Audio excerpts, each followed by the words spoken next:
Buenos días, feliz sábado, querida iglesia, queridos amigos. Soy el pastor Nipper Vega de la Iglesia Adventista del Séptimo Día que se encuentra en Tulare, California. Estoy muy contento que me acompañen hoy. Vamos a seguir en nuestra serie de las 7 iglesias del libro de Apocalipsis. Hoy nos toca la tercera iglesia, la iglesia de Pérgamos.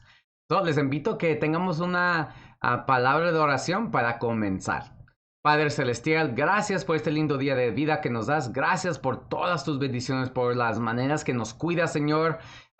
Que nunca faltas, Señor. Siempre estás ahí en lo bien, en lo malo, Señor, en lo fácil, difícil. Siempre estás a nuestro lado. Señor, aquí estamos en esta mañana, Señor, pidiendo una bendición especial del Espíritu Santo que nos dé entendimiento a escudriñar este mensaje a la iglesia de Pérgamos. Por favor, ayúdanos y transfórmanos. Es nuestra petición en el nombre de Cristo Jesús. Amén.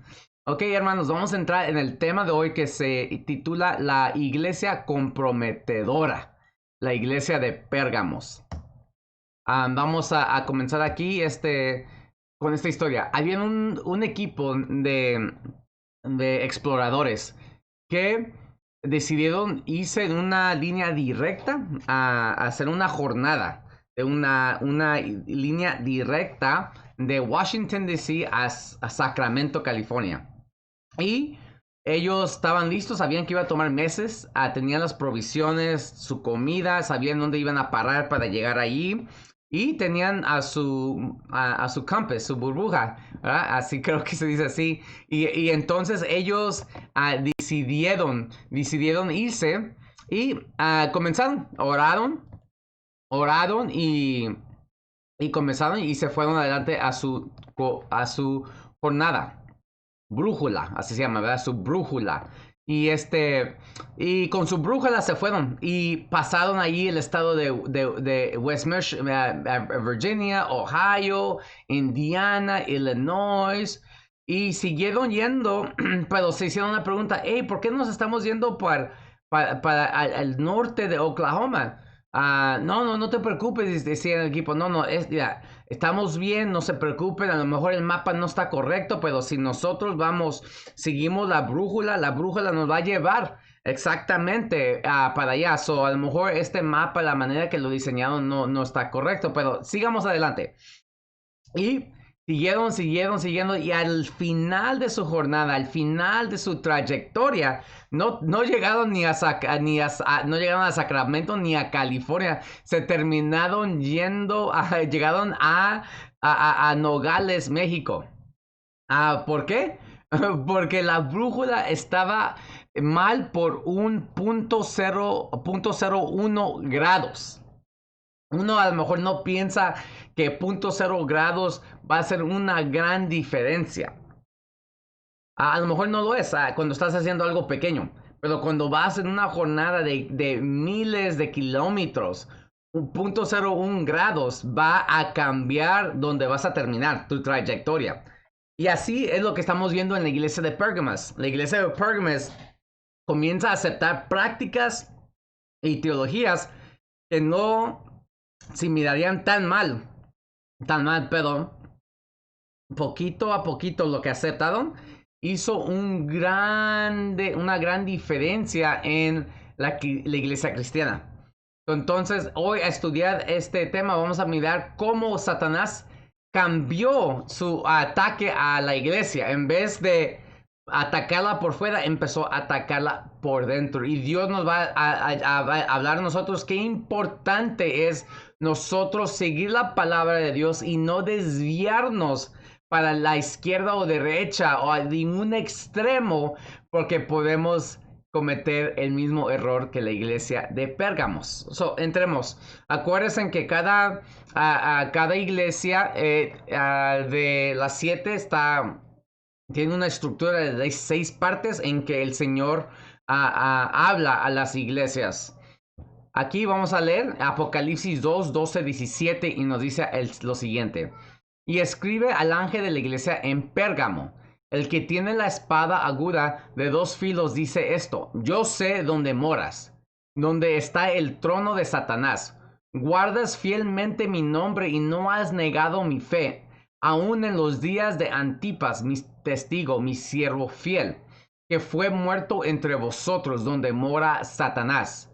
Pero tengo unas pocas cosas contra ti, porque tienes ahí a los que mantienen la doctrina de Balaam, que que enseñaba a Balac a poner tropiezo ante los hijos de Israel, a comer cosas sacrificadas a los ídolos y a cometer actos de inmoralidad. Así tú también tienes algunos que de la misma manera mantienen la doctrina de los Nicolaitas. Por tanto, arrepiéntete, si no vendré a ti pronto y pelearé contra ellos con la espada de mi boca. El que tiene oído, oiga lo que el Espíritu dice a las iglesias. Al vencedor le daré del maná escondido y le daré una piedrecita blanca y grabado en la piedrecita un nombre nuevo, el cual nadie conoce sino aquel que lo recibe. Es bien impactante este mensaje, ¿verdad? Vamos a entrar. Vamos a mirar la antigua Pérgamos. Es una ciudad hermosísima. Era la capital de la provincia de Asia Menor. Y esta es una ciudad la ciudad estaba situada en el valle, en un valle. Estaba en el valle y atrás había una montañita que era como de 1000 pies, con unos 1000 kilómetros. Y entonces arriba en la montaña es donde estaban todos los templos, también las oficinas importantes del gobernador. Y abajo, yendo para abajo del valle, aquí miras en el centro, había un teatro, un área de teatro que sentaba miles y miles de personas, y también se encontraba un hospital que estaba dedicado a un dios pagano, griego. Mira, hechos de la ciudad. En la época de Juan, Pérgamos, era la capital de la provincia romana de Asia, situada a unas 40 millas al noreste de Esmirna. Además de su importancia política, Pérgamo fue celebrado como el centro de la vida intelectual en todo el mundo helenístico. Su famosa biblioteca de casi 200,000 volúmenes fue la segunda de la biblioteca, fue la segunda, el segundo lugar atrás de la biblioteca de Alejandría. La ciudad fue el hogar de Galén, el famoso médico en el mundo antiguo, que estudió en la escuela de medicina de Asclepios, que es el dios de la medicina. Pérgamo también fue un gran y importante centro religioso. Era famosa por sus magníficos templos erigidos a Zeus, Atena, Dionista y Asclepios. En la colina sobre la ciudad se encontraba el gran altar de Zeus, la parte central del cual se exhibe en el Museo de Pérgamo en Berlín. 40 pies de altura, y se puso en una repisa de roca proyectando. Se veía exactamente como un gran asiento o trono en la ladera. Y todos los días fumaban con el humo de los sacrificios ofrecidos a Zeus. Cerca de la ciudad estaba el inmenso santuario de Asclepios, el dios serpiente de la curación. En la época de Juan, el santuario experimentó una gran popularidad. Personas vinieron de todo el mundo para ser sanados por el dios Asclepios. Pérgamo era realmente el Lourdes de la provincia de Asia, un lugar bonito, un atracción. Tanto Zeus como Asclepio fueron llamados el Salvador y fueron representados por una serpiente, una hembra retenido por la profesión médica moderna. Pérgamo fue la primera ciudad en Asia en apoyar el culto imperial y tener un templo dedicado a la adoración del emperador romano. Esto puede explicar la descripción de la ciudad como el lugar donde está el trono de Satanás. Aquí es bien interesante cómo describe a la ciudad Juan, como que se habita el trono de Satanás. Eso puede referir a varias cosas. Primero puede referir que ahí está el gobierno del gobernador, ¿verdad? Que él es el que enforza la religión al emperador. Ahí es donde gobierna todo Asia. Ahí es donde se practicó el primer culto al emperador romano, que es llamado el Salvador del mundo. Ahí estamos viendo cómo es una directa contradicción, ¿verdad? Con la Biblia, que Cristo Jesús es el Salvador del mundo. Y también dos dioses, el dios a Zeus y Asclepio, ellos eran también llamados salvadores porque ellos salvaban a los seres humanos, ¿verdad? El dios de la medicina a través de la medicina. Y el dios Zeus, pues era el dios de dioses, el más alto de todos los dioses paganos griegos. Entonces, ahí ellos también se llamaban los salvadores, que es un robando el títulos y lo que hace Cristo Jesús por nosotros, que nos salva de nuestros pecados. Y algo muy interesante, Zeus tenía un templo, aquí lo miran en la pantalla, que se mira como un trono. Está 40 pies de alto, a lo mejor está, no sé, unos 80, 120 pies de ancho y se mira como un trono, se mira como un trono y es un lugar donde se hace juicio, ¿verdad? Porque Zeus es el dios del juicio, ¿right? Entonces aquí es donde se encontraba, ¿verdad? El trono de Satanás en esos sentidos. Quiero hablarte un poquito de los hechos históricos de los cristianos. Jesús reconoce a Pérgamo como un lugar muy peligroso. Los cristianos de Pérgamo vivían en un clima religioso y moral y hostil a su fe. El texto griego indica que residían allí permanentemente. Por un lado, estaban rodeados de paganismo y sus magníficos y espléndidos templos. Por otro, estaban expuestos a un estilo de vida religioso pagano y prácticas inmorales. No es de extraña No es extraño que el estilo de vida de religión pagana fuera a su manera muy atractivo para algunos cristianos en Pérgamo. Sobre todo, la adoración del emperador creó un ambiente difícil para esta iglesia. En cualquier momento, las autoridades podían convocar a los cristianos y ordenarles que adoraran al emperador y denunciaran a Cristo sobre la amenaza de persecución y muerte. A los que cumplieron se les expide un certificado. Esto hizo de la ciudad el lugar donde mora Satanás y donde su gobierno era el más fuerte. Las repetidas referencias en el versículo 13 a la ciudad como lugar de gobierno y morada de Satanás indican lo peligroso que podría ser Pergamum para los cristianos que viven allí. Muchos cristianos murieron por su fe en Pérgamo. Martiles por la fe. Martiles por la fe. ¿Por qué? Porque no dejaban dar testimonio por Cristo Jesús hasta la muerte. No dejaban. Eso es lo que significa un martil. Un martil es una persona que testifica.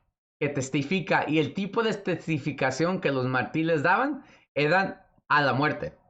Muchos murieron fieles porque no comprometaban su fe, sino ellos se mantenían fuerte a su fe en Cristo Jesús y, y por eso los mataban. So, vamos a decir aquí otro peligro, ¿ok? Aquí en la iglesia es una iglesia comprometida de Pérgamo, ¿verdad?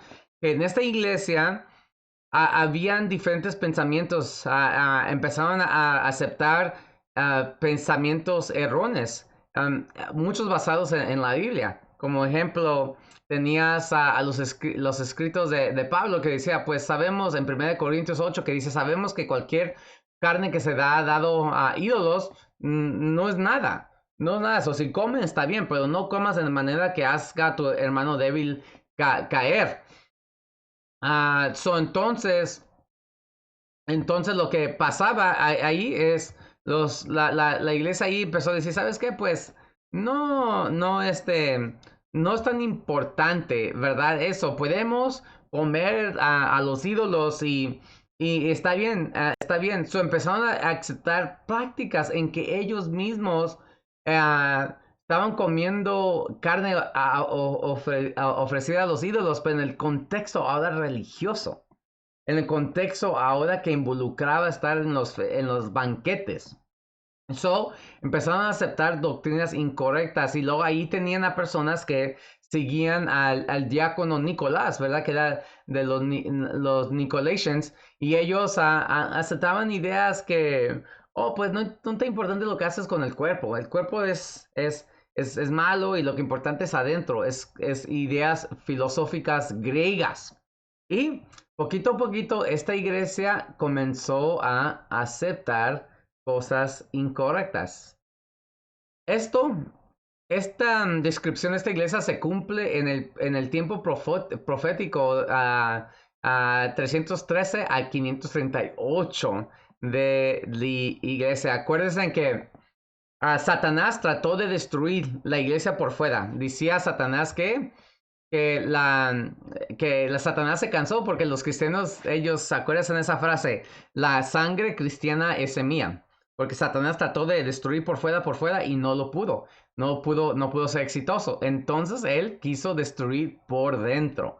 Y entonces allí es donde él influenció que la religión cristiana ya no fuera ilegal, sino que ahora fue una religión protegida y aceptada por el Imperio Romano. Sin embargo, no solamente fue protegida y aceptada como normal, pero fue ahora la religión del Estado.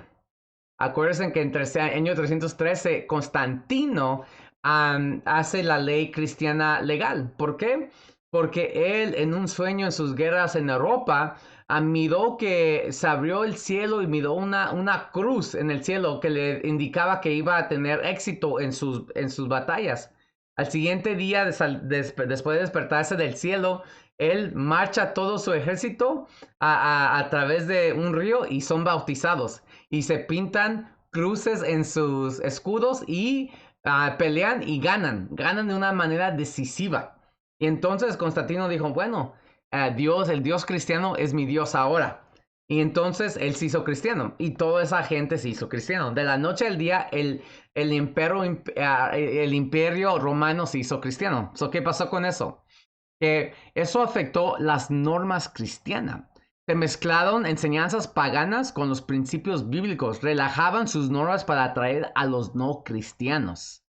Entonces es cuando se vino y se introdujo a estas enseñanzas incorrectas y es donde empezaron a cambiar las estatuas paganas como de Júpiter a Pedro.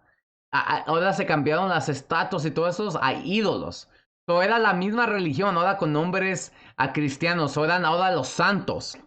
Y luego ahí entró el estado de la muerte, ¿verdad? Que cuando uno no muere, la alma se queda y entonces vas al purgatorio, al infierno, al cielo.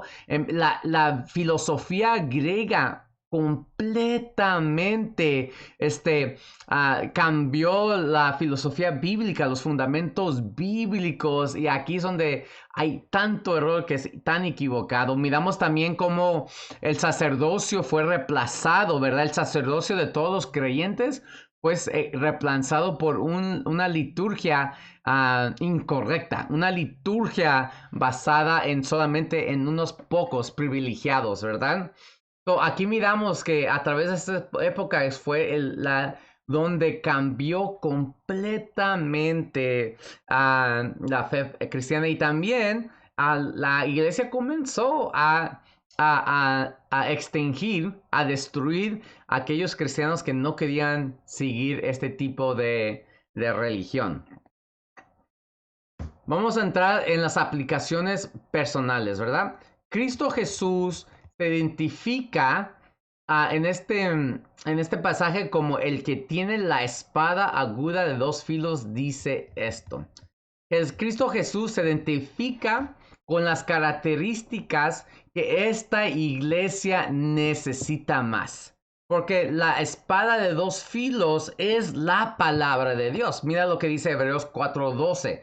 Porque la palabra de Dios es viva y eficaz y más cortante que toda espada de dos filos y penetra hasta partir el alma y el espíritu y las coyunturas y los tuétanos y discierne los pensamientos y las intenciones del corazón.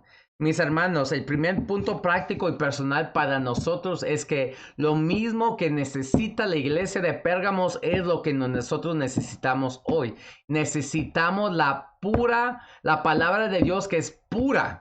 La palabra de Dios sin cambios, sin adulterio, sino las enseñanzas puras de la Biblia. Lo que nosotros necesitamos es que la Biblia sea el centro, el fundamento de nuestra vida espiritual, porque la Biblia solamente puede corregir al ser humano para que llegue al trayectorio correcto, que al final de esta jornada en que estamos viviendo en esta vida, nosotros podamos llegar al final correcto, no como aquellos aventureros exploradores que se iban a ir de Washington D.C. a Sacramento y terminaron en un lugar equivocado.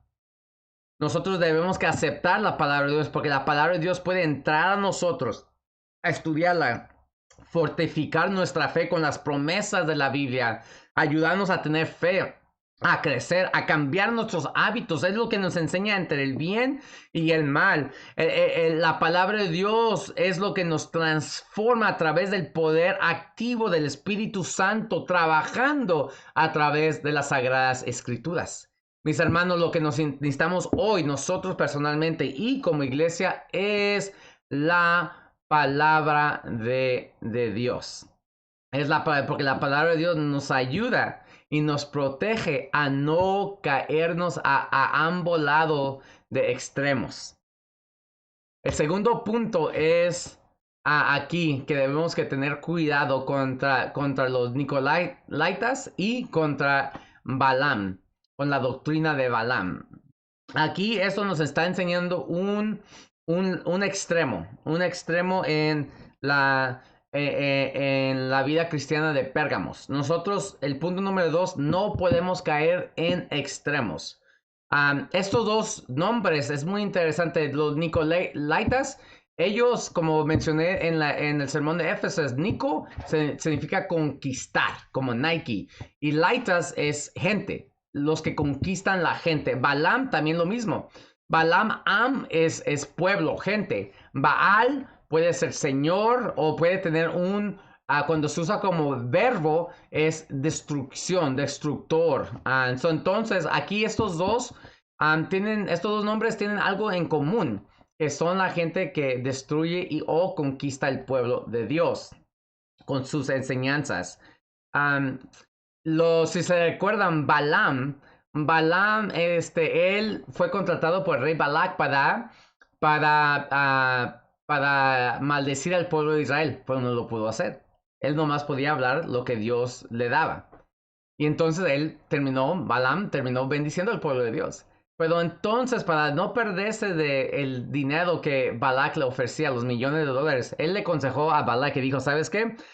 No puedo maldecir a este pueblo porque están protegidos por el Señor. La única manera es que para poder vencer a este pueblo es que cambiemos de estrategia. En vez de tratar de maldecirlos por fuera, debemos que causar que por dentro ellos cometan pecados y se aparten del Señor. Y ahí es donde él dijo, manda a mujeres hermosas para que caigan. Y aquí es donde está donde ellos empezaron a adorar en donde se conoce Baal Peor, ¿verdad? Al dios de la sexualidad. Aquí nos está enseñando que, y en el libro de Apocalipsis, ¿verdad? La fornicación, la inmoralidad sexual es siempre conectada con enseñanzas incorrectas. Mis hermanos, nosotros no podemos caer en extremos, no podemos aceptar a enseñanzas incorrectas, porque si aceptamos enseñanzas incorrectas vamos a tener nuestra praxis cristiana va a ser incorrecto, ¿verdad? Como ejemplo, una de las enseñanzas incorrectas, pues Dios nos va a perdonar anyway, creo que él entiende, sí, Dios entiende, pero Dios él no sanciona y no que uno haga el mal y no porque creen que Dios lo va a perdonar, ¿verdad? También los Nicolaitas, ellos seguían al diácono Nicolás, que era uno de los diáconos ungidos, ¿verdad? En Hechos 5. Entonces aquí estamos mirando que muchos de las enseñanzas incorrectas que nos enfrenta hoy como iglesias adventistas, hay personas características, personas que son muy carismáticos, personas carismáticas, personas que también suenan tener conexión con la verdad, así como lo tuvo Nicolás. Pero nosotros debemos que tener cuidado de no seguir a personas, sino debemos que seguir la palabra de Dios, porque podemos caer en error. Por eso Dios, en una manera, nos dio el espíritu de profecía, porque el espíritu de profecía a través de la historia de la iglesia adventista, el espíritu de profecía siempre ha ayudado a que la iglesia adventista no caiga en errores teológicos. Al principio, uno de los ataques de Satanás contra el remanente era que él estaba moviendo un tipo de personas que espiritualizaban todas las enseñanzas de la Biblia. Entonces, ellos hacían un montón de cosas incorrectas con el cuerpo, vivían en comunidades donde había inmoralidades sexuales, era un gran problema, pero Dios usó al espíritu de profecía para guiarnos de no caer en esos tipos de interpretaciones incorrectos bíblicos, porque muchos adventistas cayeron al principio, no adventistas del séptimo día, pero adventistas. Y otra manera en que el espíritu de profecía nos ha ayudado es no caer en un regimiento bien rígido, seco, lo que es el entendimiento de la Biblia.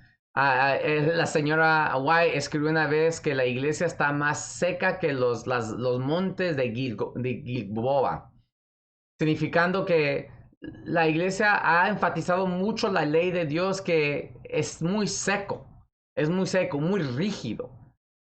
Que la ley de Dios puede ser que tenemos un entendimiento correcto de la importancia de la ley de Dios, pero eso ha llevado que nuestras acciones estén secas.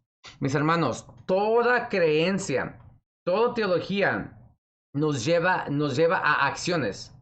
Puede ser que la teología está correcta en la mente, pero la práctica está incorrecta. Entonces eso define que la teología está incorrecta. Mis hermanos, si nosotros tenemos la correcta teología, las correctas creencias, entonces eso se va a demostrar en nuestras acciones, porque nuestro corazón va a dar fruto del Espíritu, que lo que creemos es correcto. No caigamos en ese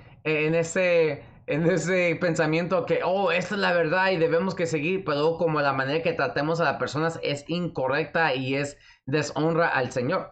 No, mis hermanos, si nosotros estamos adorando a Dios con todo nuestro corazón, con todo nuestro ser, con todo nuestro espíritu, con todo nuestro alma, entonces también nuestro ser va a demostrar que estamos amando a nuestro prójimo como a sí mismo. Entonces, lo que estoy tratando de decir es que debemos que evitar los extremos, seguir la palabra de Dios correctamente, y eso se va a demostrar en nuestras acciones. No caigamos a seguir a personas que dicen enseñar la verdad presente cuando de verdad están enseñando cosas que están al extremo de lo que es la iglesia adventista. El tercer punto es que si nosotros no aceptamos la palabra de Dios y somos transformados por la palabra de Dios, Dios va a pelear contra nosotros con su espada. Apocalipsis 2:16 dice: por tanto, arrepiéntense pues, si no, vendré a ti pronto y pelearé contra ellos con la espada de mi boca. Mira lo que dice Jesús en Juan 12:48. El que me rechaza y no recibe mis palabras, tiene quien las juzgue. La palabra que he hablado, ella la juzgará en el día postrero. En el día postrero. ¿Qué es lo que nos va a juzgar? Es las palabras de Dios, es las enseñanzas bíblicas. Nuestras vidas demuestran si nosotros hemos rechazado la verdad, si hemos cometido pecado por aceptar las enseñanzas incorrectas que se enseñan, que nos llevan a acciones incorrectas, así como ellos justificaban comer a ídolos a mi carne sacrificado a ídolos en el contexto religioso, porque Pablo decía que uno puede comer, pero no en el mismo sentido religioso, sino en el sentido de la marqueta, ¿verdad? Entonces, um, si nosotros justificamos y no dejamos que la palabra de Dios nos quebrante, pero egoístamente nosotros aceptamos y no a cegar nuestros ojos para seguir a falsas enseñanzas, la palabra de Dios nos va a juzgar. La palabra de Dios va a enseñarnos que estuvimos incorrectos. Mis hermanos, la verdad es importante. La verdad importa. Porque Cristo Jesús dice, transfórmalos por tu verdad. Tu palabra es verdad. Mis hermanos, si nosotros no dejamos que la palabra de Dios entre a nuestros corazones y divida y corte el pecado de nuestras vidas, entonces el pecado y la palabra de Dios, el pecado nos condena a la muerte y la palabra de Dios afirma eso porque va a demostrar que estas personas no dejaron que la palabra de Dios los transforme. Mis hermanos, debemos que dejar que la espada de Dios haga cirugía en nosotros, aceptarla para que nos fortalezca, para que nos dé sabiduría, nos enseñe el camino. Debemos que dejar que la palabra de Dios haga su propósito en nosotros, aceptar y seguir, no importante qué difícil lo es. No importante lo que difícil es rechazar las cosas equivocadas que a veces vienen de familia, de amigos. Mis hermanos, debemos que seguir la palabra de Dios y dejar que haga una transformación profunda en nosotros para que podamos ser salvados. No queremos ser perdidos porque no aceptamos esto. No sé si hoy tú puedes decir, sabes que yo sé que estoy en un error. Yo sé que quiero que Dios me cambie. Yo sé que debo que aceptar la palabra de Dios.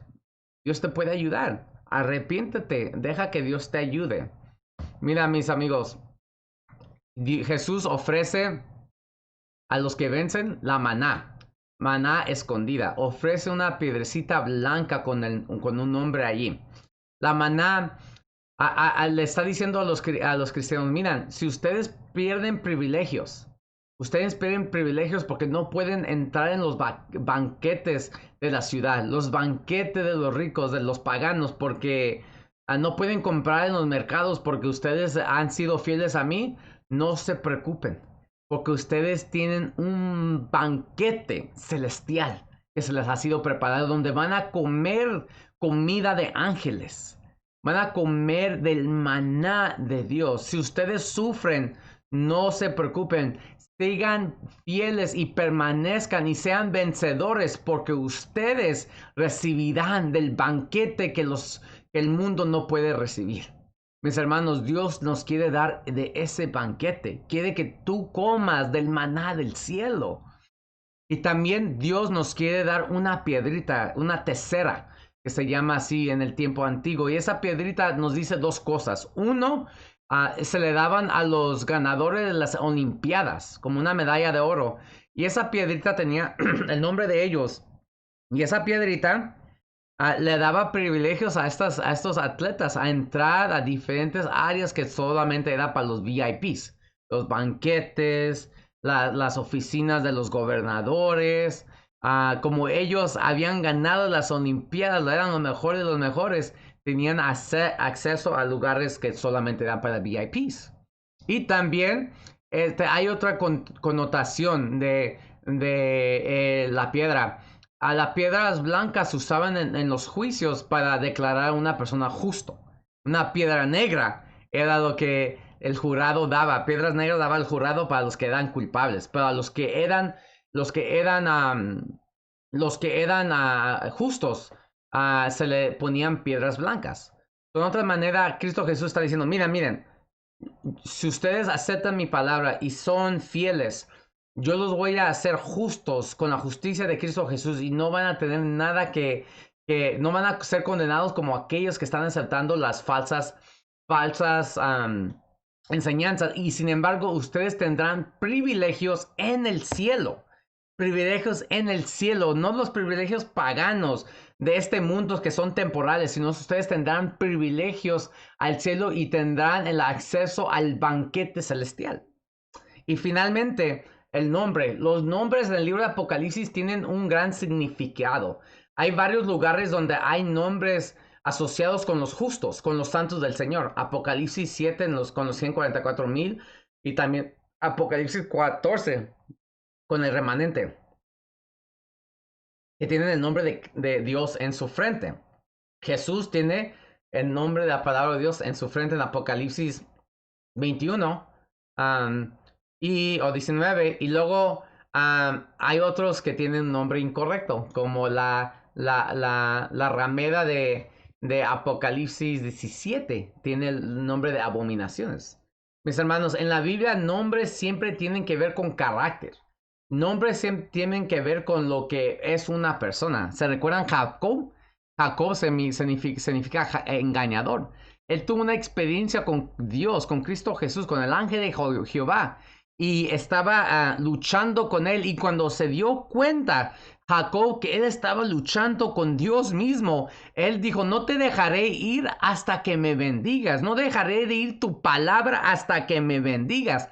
Entonces Dios le cambió el nombre a Jacob, a Israel, el padre de muchas naciones. El que luchó con Dios, ¿verdad? Y entonces, así de la misma manera, Dios nos está llamando a nosotros que luchamos con Él, que luchemos, que seamos fieles, que no dejemos de Él hasta que nosotros podamos ver sus bendiciones, su transformación. No dejemos de ir de la palabra de Dios, pero que la sostengamos fuertemente, porque entonces Dios nos dará un nuevo nombre. Él pondrá su nombre en nuestras frentes y seremos como Cristo Jesús. Mis amigos, en este día Dios está llamándote. Está diciendo, ¿quieres ser fiel a mí? ¿Quieres aceptar mi palabra? ¿Quieres ser fortalecido, protegido por mi palabra? Te llamo, no te salgas a los extremos. No sigas a personas que están yendo contra la palabra de Dios. No aceptes ideas erróneas, sino acéptame a mí. Quieres que la palabra de Dios entre en tu corazón, que te cambie, que te dé un deseo, una hambre por la palabra de Dios. Eso es lo que Dios te está invitando en este día. ¿Te gustaría aceptar esa invitación? Si es así, te invito a que ores conmigo.